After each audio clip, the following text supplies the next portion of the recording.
Hello guys, this is Somveer and welcome back to Code Pipe. So आज हम बात करने वाले हैं चैट जीपीटी के बारे में। आई नो वीडियो बहुत लेट आ रहा है, बट वीडियो बनाने से पहले मैं खुद कुछ रिसर्च करना चाहता था इस टॉपिक पे, इसीलिए देरी हुई है। सो आज हम बात करेंगे चैट जीपीटी क्या है, चैट जीपीटी किसने बनाया है, कैसे काम करता है, बीइंग अ स्मॉल बिजनेस और कंटेंट क्रिएटर्स हम इसका कैसे यूज़ कर सकते हैं, और एक सबसे बड़ा क्वेश्चन हम आंसर करने वाले हैं, या फिर मैं कहूँगा कि मैं ओपिनियन देने वाला हूँ उस पर, जो कि आपको वीडियो में पता चलेगा। तो वीडियो जरूर देखते रहिएगा। और हम देखेंगे कि चैट जीपीटी या फिर और ML AI मॉडल्स का क्या नुकसान हो सकता है। तो बिना किसी देरी के शुरू करते हैं। सो चैट जीपीटी बेसिकली एक कन्वर्सेशन बेस्ड AI है, जिसमें हम कुछ भी क्वेश्चन पूछते हैं तो वो उसका कंटेंट सेव रखता है, ताकि वो उस क्वेश्चन के रिगार्डिंग कुछ फॉलोअप ले सके, कुछ मिस्टेक्स बता सके, कुछ खुद की मिस्टेक्स मान सके, कुछ एडवांस आंसर्स दे सके। सो बेसिक टर्म्स में बोला जाए तो ये एक मशीन लर्निंग मॉडल ही है। चैट जीपीटी बनाया है ओपन AI ऑर्गेनाइजेशन ने। मैं आपको यहाँ पे ओपन AI के बारे में थोड़ा बहुत बताना चाहूँगा, क्योंकि AI फील्ड में ओपन AI ने बहुत अच्छा काम किया है। तो ओपन AI की शुरुआत होती है 2015 से, और इसको बैक किया है इलॉन मस्क, AWS, इन्फोसिस और बहुत सारे बड़े कंपनियों ने। सो ओपन AI एक नॉन प्रॉफिट ऑर्गेनाइजेशन है जो कि AI का यूज़ करके ह्यूमन का डेवलपमेंट करना चाहती है, या फिर ह्यूमन को हेल्प करना चाहती है।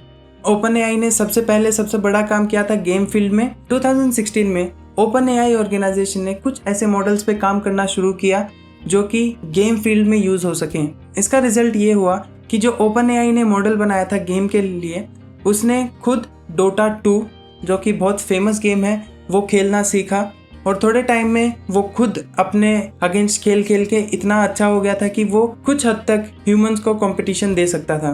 उसके बाद 2019 तक ओपन AI ने एक ऐसा सॉफ्टवेयर और मॉडल बना दिया था जो कि रूबिक्स क्यूब जो होता है उसको एक रोबोट आर्म की मदद से सॉल्व कर पाए।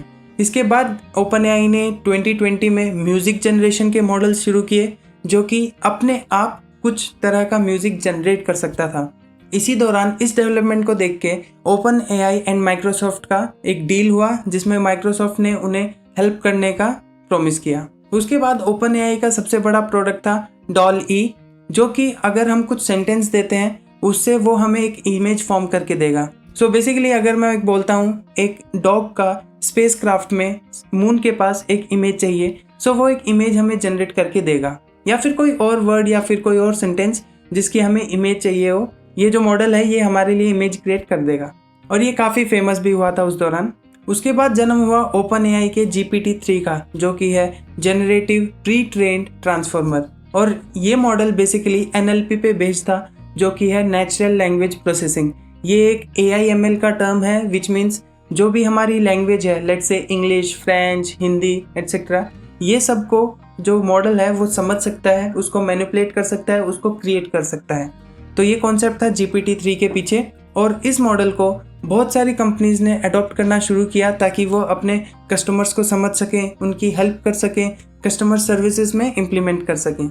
और 2021 आते आते ओपन AI ने एक कोडेक्स नाम का मॉडल इम्प्लीमेंट कर दिया था, जिससे कि हम अगर कुछ क्वेश्चन देते हैं तो वो उसका हमें कोड लिख के दे देता है, जो कि आज के टाइम पे बहुत ज़्यादा फेमस भी हो चुका है। यहाँ पे पते की बात यह है कि जो गिटहब कोपायलट है, जो कि हमसे कुछ पैसे चार्ज करके हमें कोड लिख के देता है, वो एक्चुअली बेस्ड है कोडेक्स मॉडल पे।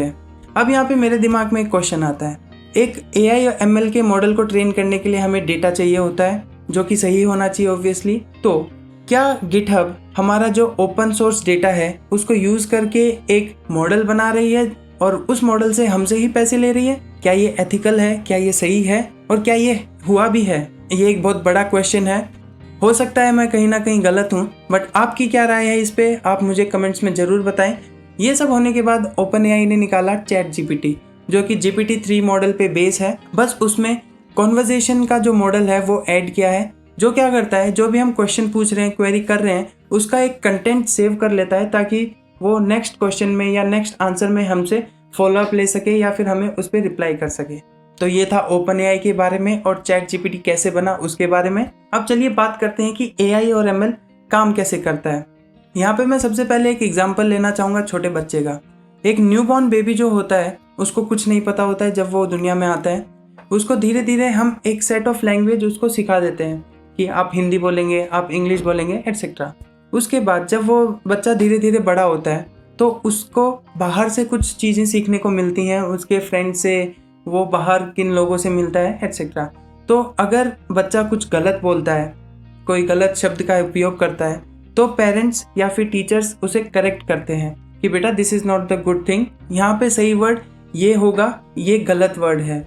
सो इस तरह से बच्चा सीखता है कि इस सिचुएशन में मुझे ये वर्ड नहीं बोल के ये वर्ड बोलना चाहिए जो कि सही है, और जो मैंने बोला है वो गलत है। सो इसी तरह बच्चा धीरे धीरे सीख के बड़ा हो जाता है। सेम एग्जैक्ट कॉन्सेप्ट हम यूज़ करते हैं AIML में। जब भी हम एक AIML का मॉडल बनाते हैं, हम उसको एक डेटा सेट देते हैं जो कि प्री डिफाइंड होता है। इस सिचुएशन में हमें क्या बोलना है या फिर इस सिचुएशन में रियल लाइफ सिनेरियो पे क्या बोला गया है, उसको बेस बना के AIML मॉडल जो है अपने आप को ट्रेन करता है। और जब भी हम उसको यूज़ करते हैं, जो ट्रेनर्स होते हैं या फिर जो यूज़र्स होते हैं, वो उस क्वेरी को रिवॉर्ड पॉइंट्स देते हैं और हम बोल सकते हैं कि क्या वो सही है या गलत है। तो उसके बेस पे मॉडल फिर से अपने आप को रीट्रेन करता है, रिकॉन्फ़िगर करता है। सो सिंपल टर्म्स में इस कॉन्सेप्ट को बोला जाता है रीइंफोर्समेंट लर्निंग। सो रीइंफोर्समेंट लर्निंग का कॉन्सेप्ट ही ChatGPT में यूज़ हुआ है, जो कि नेचुरल लैंग्वेज प्रोसेसर एक है, विच मीन्स कि वो लैंग्वेज को भी समझ सकता है। और अगर हम उसमें रीइंफोर्समेंट लर्निंग यूज़ कर देते हैं तो वो एक बेसिकली ह्यूमन जैसा बिहेव करने लग जाता है। अगर हम यहाँ पे AIML की बात कर रहे हैं तो मैं प्राउडली बताना चाहूँगा कि कुछ NLP बेस्ड AIML मॉडल्स कोडपाइप ने भी बनाए हैं। स्क्रीन पे आपको एक प्लेलिस्ट का लिंक शो हो रहा होगा, आप वहाँ पे ज़रूर जाके एक बार चेकआउट कर सकते हैं। हमने ये तो देख लिया कि AIML कैसे बनता है, ChatGPT क्या है, किसने बनाया है, कैसे काम कर रहा है। अब हम थोड़ा इसमें से अपना फ़ायदा ढूंढते हैं। कोडपाइप में हम लोग ट्राई करते हैं कि जो स्मॉल बिजनेसेस हैं या जो कंटेंट क्रिएटर्स हैं, उनकी हम डिजिटल प्रेजेंस बढ़ा सकें, उनका पोर्टफोलियो बना के, वेबसाइट बना के, डिजिटल मार्केटिंग करके एटसेट्रा। सो मैं आपको बताना चाहूँगा कि कंटेंट क्रिएटर्स और जो स्मॉल बिजनेसेस हैं या फिर जो डिजिटल बिजनेसेस हैं, वो ChatGPT का कैसे यूज़ कर सकते हैं। जैसा कि हमने थोड़ी देर पहले बात की, ChatGPT लैंग्वेज प्रोसेसिंग करता है, यानी कि वो कोई भी लैंग्वेज समझ सकता है, और उसको ट्रेन करने के लिए millions and billions of data points use किए गए हैं। सो सबसे पहले जो हमारा यूज़ केस आता है वो है कस्टमर से बात करना। अगर कहीं पे भी ऐसा सेगमेंट है जहाँ पे हमें कस्टमर से बात करना है और हमें पता है कि यूज़र का जो बिहेवियर है वो most of the time similar रहता है, तो उस जगह पे हम अपना रिसोर्स वेस्ट नहीं करके हम AI का यूज़ कर सकते हैं। वो उसको प्री डिफाइंड जो डेटा सेट्स हमारे पास हैं वो यूज़ करके उसको ट्रेन करेंगे। सो यहाँ पे अगर यूज़र प्री डिफाइंड क्वेश्चंस पूछता है, लाइक बेसिक क्वेश्चन पूछता है अबाउट टाइमिंग, जो डिटेल्स हैं, या फिर प्रोडक्ट्स के बारे में, या फिर आपसे प्राइसिंग के लिए पूछता है, तो वहाँ पे अपना AI उसको हैंडल कर सकता है। कुछ अनकन्वेंशनल यूज़र्स होते हैं जो डायरेक्टली डिफ़िकल्ट क्वेश्चंस पूछने लगते हैं, तो उस जगह पे हम अपना एक रिसोर्स यूज़ कर सकते हैं। तो ये कॉम्बिनेशन हो गया बेसिकली AI और रिसोर्स को यूज़ करने का, ताकि हम यूज़र एक्सपीरियंस को बेटर बना सकें। अब सेकंड चीज़ आती है कि कंटेंट क्रिएशन में। हालांकि ChatGPT बहुत बढ़िया कंटेंट नहीं लिख के देता है, वो खुद बोलता है कि this is not the final product, आप अपने अकॉर्डिंगली इसको मॉडिफाई वगैरह कर सकते हैं। सो हम ChatGPT को यूज़ कर सकते हैं इनिशियल कंटेंट ड्राफ्टिंग के लिए, ताकि हमें एक आउटलाइन मिले और उसको बेस बना के हम उस पर कुछ लिख सकें। So basically content creation, marketing campaigns, email composing etcetera के लिए हम इसको यूज़ कर सकते हैं। अगर आपका एक ई-कॉमर्स बिजनेस है तो हमारे पास यूज़र का एक डेटा रहता है, यूज़र ने कैसे एंट्री किया है, क्या क्या प्रोडक्ट उसने सर्च किया है, क्या कार्ट में डाला है और क्या परचेज़ किया है। तो हम इस डेटा को यूज़ करके हमारा जो मॉडल है उसको ट्रेन कर सकते हैं, और बेस्ड ऑन दैट हम यूज़र को एक प्रोडक्ट रिकमेंड कर सकते हैं जो कि उसके बेस्ट इंटरेस्ट में हो। इसमें यूज़र को जो चाहिए वो मिलेगा और हमारा जो प्रोडक्ट है यूज़र तक पहुंच रहा है। सो ये भी एक बहुत अच्छा यूज़ केस है। जैसे कि हम कंटेंट क्रिएटर्स और स्मॉल बिजनेसेस को बिजनेस में हेल्प करने की बात कर रहे हैं, तो हम कोडपाइप में भी यही करते हैं। कोडपाइप बेसिकली जो कंटेंट क्रिएटर्स हैं उनका एक पोर्टफोलियो क्रिएट करता है, एक डिजिटल प्रेजेंस क्रिएट करता है। सपोज कीजिए आप इंस्टाग्राम पे हैं, आप यूट्यूब पे हैं, आप ट्विटर पे हैं, आप हो सकता है कोई दूसरे प्लेटफॉर्म पे हैं, तो आपका जो डिटेल्स हैं वो अलग अलग स्प्रेड हैं। हम आपके लिए क्या करेंगे, पोर्टफोलियो रेडी करेंगे, वन प्लेस सॉल्यूशन। हो सकता है कोई डिजिटल प्लेटफॉर्म कल बंद हो जाए, तो आपका जो भी डेटा है वो आपके वेबसाइट पे सेफ रहेगा, और आपकी ये वेबसाइट या पोर्टफोलियो आपको मदद करेगा कि अपने आप को शोकेस करने का। Basically being a content creator, being an influencer आप अपने आप को ही बेच रहे हैं। सो हमें एक प्लेटफॉर्म मिलेगा कि हम अपने आप को शोकेस कर पाएं, अपने कैपेबिलिटीज दिखा पाएं और हम कोलैबोरेशन वगैरह का भी डिटेल्स वहाँ पे डाल सकते हैं। बीइंग अ कंटेंट क्रिएटर और एन इन्फ्लुएंसर, अगर आप भी चाहते हैं कि आपका एक सेल्फ ब्रांड बने, आपका नाम बड़ा हो, आपका एक पोर्टफोलियो बने, तो आप सिंपली हमारे होम पेज पे जाके क्रिएट अ प्रोजेक्ट और स्टार्ट अ प्रोजेक्ट पे क्लिक कीजिए, हमें कुछ शब्दों में अपने बारे में बता दीजिए और उसके बाद हम आपके लिए एक सेल्फ ब्रांड क्रिएट कर पाएंगे। सो अभी तक हमने देखा कि ChatGPT बेसिकली एक AI मॉडल है जो कि OpenAI ने बनाया है और इसका हम यूज़ कैसे कर सकते हैं। और जैसे कि कहा गया है कि हर सिक्के के दो पहलू होते हैं, तो इसका अच्छा पहलू हमने देख लिया है। अब जो इसका बुरा वाला पहलू है मैं उस पर कुछ रोशनी डालना चाहूँगा। सबसे पहले जो AI मॉडल्स होते हैं उसका जो क्रिएटर होता है उस पर सब कुछ बेस करता है। अगर उसको ट्रेनिंग अच्छी दी जा रही है, डेटा सेट अच्छा दिया जा रहा है तो इट विल वर्क गुड। जैसा कि बच्चों के केस में भी बोलते हैं कि परवरिश अच्छी हुई है, सिमिलरली AI मॉडल्स का भी कुछ ऐसा ही है। और जब भी हम ChatGPT यूज़ करते हैं, ChatGPT खुद हमें एक नोटिफिकेशन दिखाता है जिसमें कि बताया गया है कि हमारा जो डेटा है, जो हम उससे कॉन्वर्जेशन कर रहे हैं, वो रिव्यू हो सकता है AI ट्रेनर से। और ये हमें बताते हैं कि कुछ सेंसिटिव डेटा हमसे शेयर ना करें ताकि उसका मिसयूज़ ना हो।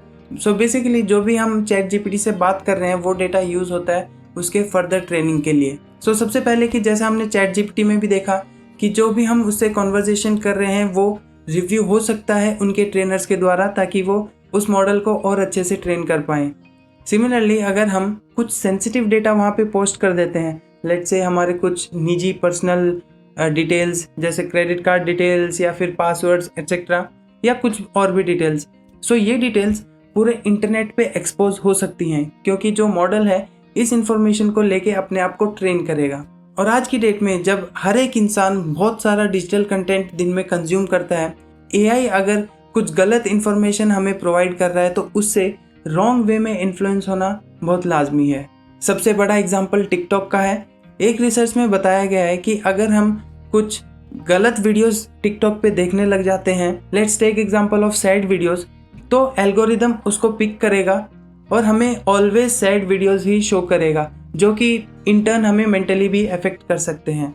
Not only TikTok, in that case कोई भी अगर डिजिटल प्लेटफॉर्म AI का यूज़ करता है और उसकी ट्रेनिंग में इम्प्रूवमेंट्स नहीं होते हैं डे बाय डे, तो ये एक नेगेटिव इफेक्ट हो सकता है।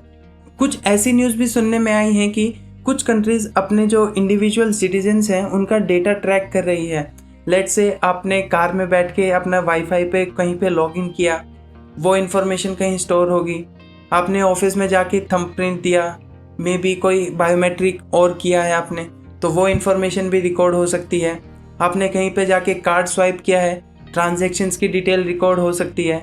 तो बेसिकली जो गवर्नमेंट है वो आपकी हर एक मूवमेंट को ट्रैक कर रही है, जो कि एक इंडिविजुअल की प्राइवेसी को थ्रेट करता है। अब गवर्नमेंट हो सकता है इस पूरे डेटा को लेके ये समझना चाहती है कि सिटीजन पूरे दिन में क्या क्या करता है और कहाँ कहाँ इम्प्रूवमेंट हो सकती है, बट अगर सेम डेटा कहीं गलत वे में यूज़ होता है तो वो भी एक सिटीजन के लिए थ्रेटफुल है। अभी हम डेटा की बात कर रहे हैं, किसी भी इंडिविजुअल का डेटा अगर यूज़ हो रहा है दैट इज़ रॉन्ग, बट अगर डेटा जो कलेक्ट हो रहा है वही गलत है तो ये और सोचने की बात है। बट फॉर एग्जांपल अमेरिका में पास्ट में ब्लैक कम्युनिटी को बहुत सारा रेसिज्म फेस करना पड़ा था, जिसके कारण बहुत सारे अरेस्ट वगैरह हुए थे। सो लेट्स अज्यूम कि पुलिस जो है अमेरिका की वो एक AI एल्गोरिदम या फिर AI मॉडल बनाना चाहती है जो कि डिटरमिन करे कब और कहाँ क्राइम होने वाला है और उसे कौन अंजाम देने वाला है। तो जो डेटा पुलिस के पास है वो पूरा ब्लैक कम्युनिटी पे बाइज्ड है या फिर उनके अगेंस्ट बाइज्ड है। सो यहाँ पे जो रिजल्ट आएगा या फिर प्रेडिक्शन होगा वो ब्लैक कम्युनिटी के अगेंस्ट होगा, which is again not a very ideal situation. So यहाँ पे ये भी एक सिनेरियो है कि अगर डेटा ही गलत है तो AI मॉडल्स बहुत ज़्यादा हार्मफुल हो सकते हैं। इन सब के बाद हम ये बिल्कुल कह सकते हैं कि AI और ML सिर्फ और सिर्फ डेटा पे बेस है। अगर उसके पास डेटा अच्छा है, ट्रेनर्स अच्छे हैं, तो हमारे लिए वो एडवांटेज में काम करेगा। बट अगर उसके पास डेटा गलत है या फिर हमारी सेंसिटिव इन्फॉर्मेशन है तो वो मॉडल ही ख़राब होगा। सो बेसिकली हमें अपनी प्राइवेसी मेंटेन करनी चाहिए, कोई भी डेटा पब्लिकली अवेलेबल नहीं करना चाहिए और जितना हो सके हमें डिजिटल कंटेंट से जो कि AI ने बनाया है उस पर रिलाई नहीं होना चाहिए। वीडियो के शुरू में हमने बात की थी हम एक सबसे बड़े क्वेश्चन का आंसर करने की कोशिश करेंगे इस वीडियो में। सो वो क्वेश्चन है, क्या चैट जीपीटी आपकी जॉब छीन सकता है? ये एक बहुत ही डिबेटेबल टॉपिक है और सबकी इस पे अपनी अपनी राय है, बट मैं यहाँ पे बताना चाहूँगा कि जब तक एआई टर्मिनेटर लेवल पे या फिर उसके ऊपर वाले लेवल पे नहीं पहुँचा है तब तक हमारी जॉब को कुछ भी नहीं हो सकता है, तब तक हमारी जॉब बिल्कुल सेफ है। और ये मैं इस बेस पे कह रहा हूँ क्योंकि साइंटिस्ट जो है अभी तक ह्यूमन ब्रेन को कम्प्लीटली 100% नहीं समझ पाए हैं, और अगर साइंटिस्ट ही नहीं समझ पाए हैं कि ह्यूमन ब्रेन कैसे काम कर रहा है तो हम ह्यूमन ब्रेन को रेप्लिकेट कैसे कर सकते हैं। यस, एआई जो है बहुत सारे काम हमारे सिंप्लीफाई करता है, हमें डेटा रिपोर्ट्स पे अच्छे प्रिडिक्शन देता है, हमें हेल्प करता है, बट दिस डजंट मीन कि वो हमारी जॉब छीन लेगा। जब तक ह्यूमन के पास उसका ब्रेन वर्किंग है, out of the box thinking है, इंट्यूटिव है ह्यूमन, उसके पास गट फीलिंग है, गुड और बैड में डिफ्रेंशिएशन पावर है, तब तक एआई हमें ओवर पावर नहीं कर सकती है और हमारा जॉब नहीं ले सकती है। यहाँ पे एक पॉइंट मैं ये बताना चाहूँगा कि कुछ जॉब हैं जो कि लेबर इंटेंसिव हैं, जैसे कि एक रोबोट आर्म जो कि असेंबली लाइन पे यूज़ होती है। अगर एक ह्यूमन वहाँ पे पूरे दिन खड़ा होके इधर से उधर सामान करता रहेगा तो उसको फटीग हो सकता है, वेयर कि अगर रोबोटिक आर्म है तो वो फटीग नहीं होगा, वो कितने भी घंटे काम कर सकता है। इसी के साथ मैं इस क्वेश्चन का आंसर ये देना चाहूँगा कि जब तक ह्यूमन के पास उसका ब्रेन फंक्शनिंग है, वो सोच सकता है, तब तक एआई उसकी जॉब नहीं ले सकता। सो इस वीडियो में जो भी हमने बात की, अगर उसको हम समराइज करें तो चैट जीपीटी एक कन्वर्सेशन बेस्ड एआई मॉडल है जो कि ओपन एआई ने बनाया है। ये मेनली नेचुरल लैंग्वेज प्रोसेसिंग पे बेस्ड है, जो ह्यूमन लैंग्वेज है उसको समझने की और मैनिपुलेट करने की काबिलियत रखता है। एआई बहुत जगह पे यूज़ हो सकता है, जैसे कि image manipulation, video manipulation, audio manipulation, data analysis etcetera, but वो एक ह्यूमन की जॉब नहीं ले सकता जहाँ पे ह्यूमन माइंड का ज़्यादा यूज़ होता है। चैट जीपीटी के बहुत सारे यूज़ केसेस हैं जहाँ पे वो बहुत हेल्पफुल साबित हो सकता है, बट हमें एक चीज़ ध्यान में ये रखनी है कि जो भी हम उससे कॉन्वर्जेशन कर रहे हैं, जो भी हम उससे बात कर रहे हैं, चैट जीपीटी उसी डेटा को लेके अपने आप को ट्रेन करेगा। तो जितना ज़्यादा हम उससे बात करेंगे, जितना अलग अलग बात करेंगे, वो उसी पे ट्रेन होगा।